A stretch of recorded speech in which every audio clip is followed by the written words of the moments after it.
Disclaimer, I don't know what you're going to hear in my house. My husband is listening to records very loudly and vacuuming. Jenny's stomping around and talking about showers.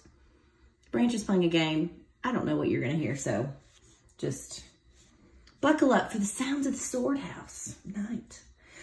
So study guide, just follow along with me. You can fill yours out, and you can just go ahead and put it in your notebook after you're done. Good for you. So here we go. There's one question on the test about egg data. So hopefully you've got your egg data from the past few days. Think about where the water went each day and why. If you recall, I've been shouting at your face all week that water follows stuff. And in our eggs, water followed the stuff, the solute. And the water went to wherever. Ooh, my fancy phone stand is a cup, so I'll move my hand. Wherever the most solute was dissolved. So if you recall the day it got big and fat, when all of the water, the distilled water crossed the membrane into the egg, it went into the egg because there was the most stuff in the egg compared to the distilled water that was just in the beaker. There's no solute out there. And so all the water rushed in to be near the stuff, the solute. Water followed the stuff. And as we put the egg in the sugar water, we put the egg in the salt water, we saw that water flowed out of the egg back toward the stuff, the solute. Remember, stuff is solute. All right, moving on. The tendency for a cell to maintain its balance, where all things are relatively stable for the cell. Remember, things are constantly going into the cell membrane, leaving the cell membrane, but that if things are moving in and out, it's called a dynamic equilibrium, but we will call that overall tendency for the cell to maintain this homeostasis.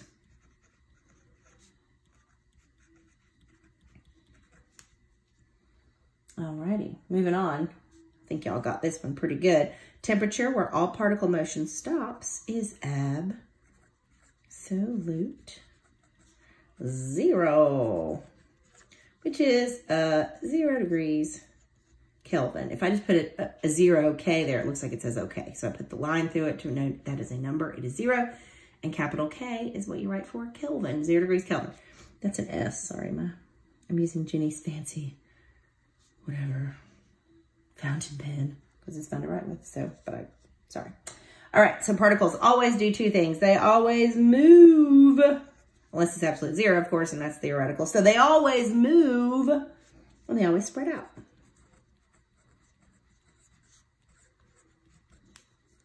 All right. So, whoa, hey. Slide my fancy phone stand, aka cup, down. Back to that cell membrane, you colored it pink a couple times this week. The special molecules that make up the layers of the cell membrane, they were shaped like this. And there's a double layer and it's shaped like that. These molecules, what are they called? They are called lipids.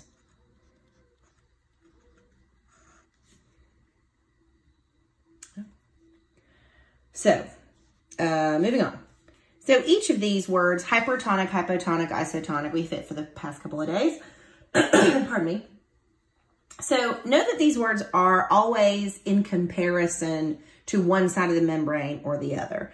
So if a solution is hypertonic, we have to compare it to something else. So it's hypertonic to the other side of the membrane, or it's hypertonic to the inside of the cell, hypertonic to inside the egg. So if a solution is hypertonic, that means there is more solute present than, etc., than the other side of the membrane, than inside the cell, than inside the egg. So just realize that these are all comparative words. Hypertonic, you can't just say like, a cell is hypertonic. You have to say the cell is hypertonic to distilled water, or something that it has, you know, more solid in. All right, so if a solution is hypotonic, remember hyper means more. Hypo means low or less, like if hypothermia, we talked about that a little bit in class sometimes. Hypotonic means there is less solute present than whatever you're comparing it to. And then isotonic, sorry. Oh, I didn't change my position. Okay. So isotonic is when solid concentrations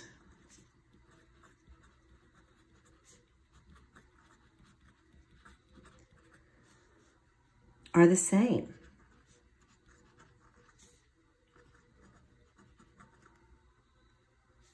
On either side of membrane.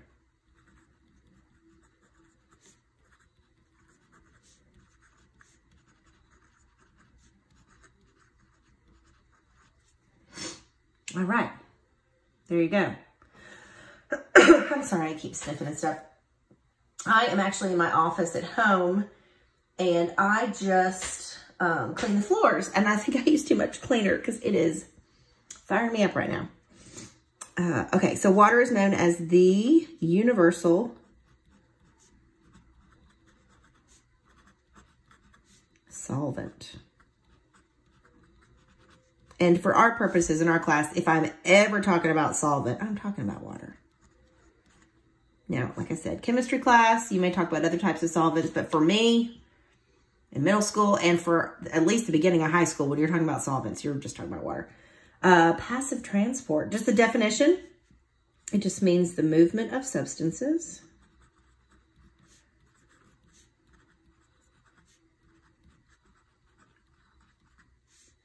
across the membrane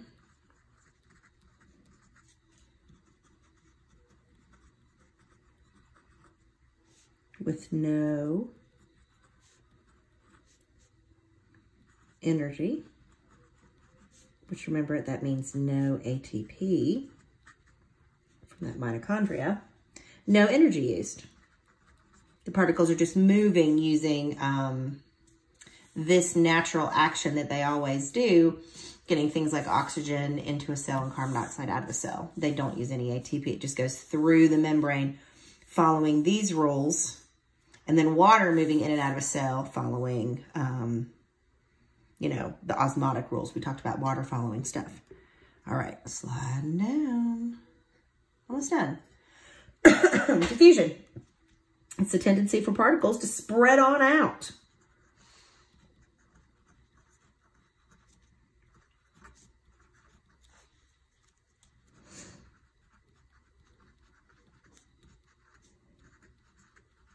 Oh, can I reach around the cup? I think so. There, got it. The tendency of particles to spread out, because that's what they do. And osmosis is that, you know, water follows stuff business, but it's just the diffusion of water. Oh, it got dark because my... Okay, did that help? Yeah, it's a little brighter. The diffusion of water. Can you shut the door? Thank you.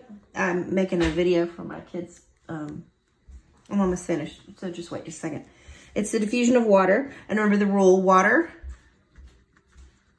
follows stuff. And stuff means solute. And what's another word that you could use to describe a cell that has equilibrium? Oh, balance. Don't we all want some balance in our lives? Yes. Alrighty. So don't forget, you have a Quizlet to practice your vocabulary. Don't forget, that link is on Canvas. Use my link. Don't go to Quizlet.com and look for me. You won't find me. So use the link to Quizlet that is on Canvas. And you've got a YouTube playlist if you feel unsure about the stuff I've covered. There you go. Woo! Thanks.